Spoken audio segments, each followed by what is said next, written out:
Hello and welcome to the video. My name is Wade Daniel Smith, and this video is about the notion of church attendance and the demonic deception which is Christianity to begin with, but the religious demonic deception whereby you think that church attendance somehow adds anything to salvation.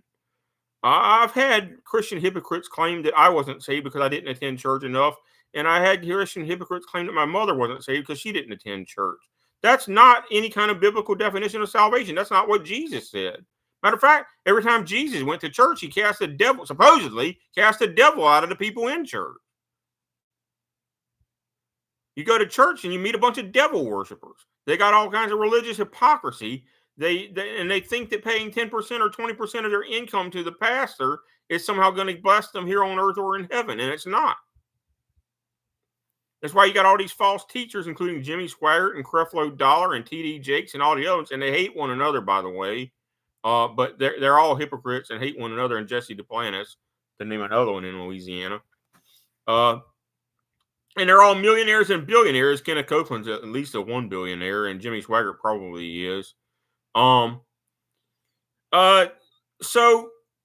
they got filthy rich off of you fools giving all your money to them because you deceived yourself into worshiping a man as God or as the arbiter between yourself and God. God is almighty, and he doesn't need a pastor or a prophet or somebody to die in your place to forgive you or save you. All you need is to get on your face and ask Almighty God to forgive you.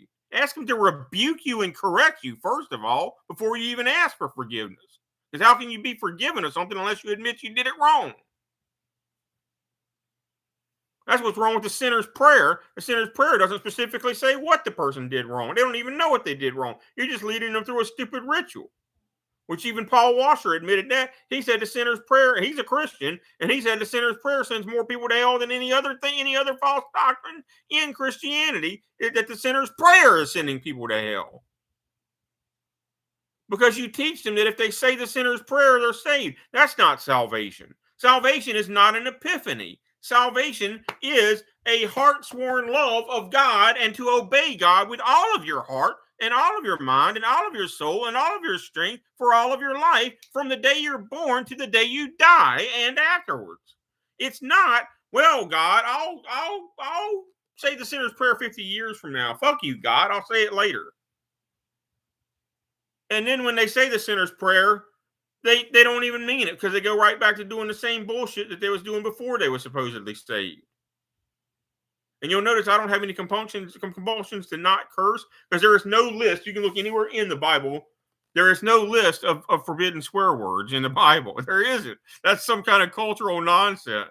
All right. So I'm going to call Christianity bullshit, which is what it is, because that is not consistent with the law of Moses. The law of Moses in Deuteronomy 28 tells you to obey the commandments and the precepts of God all of your life and to choose life, and then you'll have life. And he said, if you disobey me, you're going to have death, and you're going to have all these curses. So he said, I put before you life and death, blessing and cursing, therefore choose life. I'll give you a hint. Choose life, dumbass, God said.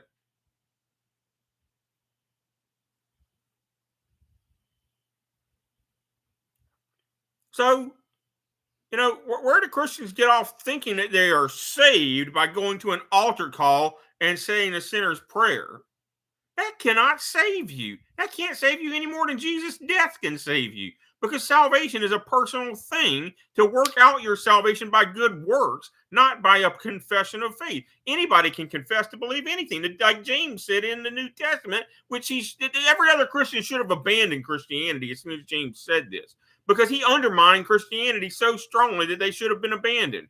James said even the devil believes in God and trembles, and we know the devil isn't saved because the devil's in hell.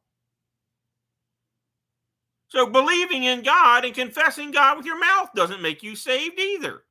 By the way, Christians, Jesus said, because Paul claimed that anybody who called on the name of the Lord shall be saved, Jesus said the exact opposite. Jesus said, not everyone who calls me Lord, Lord shall enter into the kingdom of heaven, but he who doeth the will of the Father. So if you thought Jesus was God or thought Jesus was at some point a true prophet, Jesus said the exact opposite of Paul. Jesus said you can't be saved by calling him Lord. You got to actually do good works and do the will of God. So where do you get all this nonsense that Christians teach about salvation? Well, you said the sinner's prayer, didn't you? Or you've been baptized in water, haven't you? Or Pentecostals and Charismatic, you spoke in tongues, didn't you? Well, so what?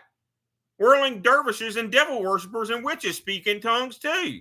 That doesn't make them saved. I take a bath every day. Water baptism can't save you. Idiot. Idiot. I mean, why it took me so long to get out of Christianity baffles me, other than I was stupid and kept deceiving myself further and further into the nonsense. So I know how it works. I know exactly how the deception works. It starts when you're deceiving yourself about the nature of God and about your own nature. Christianity is blasphemy.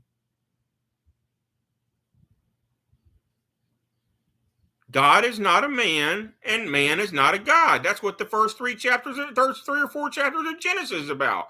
God is not a man, and man is not a God. And God is not a woman, and woman is not a God.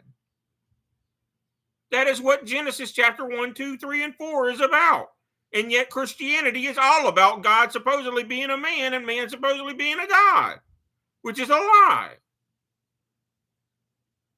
It's just like John 3:16 promising everybody everlasting life. I can't even prove that we have everlasting life in heaven, because the God in Genesis said it would be a bad idea for humans to have everlasting life. That's why he hid the tree of life and forbade you to go touch it.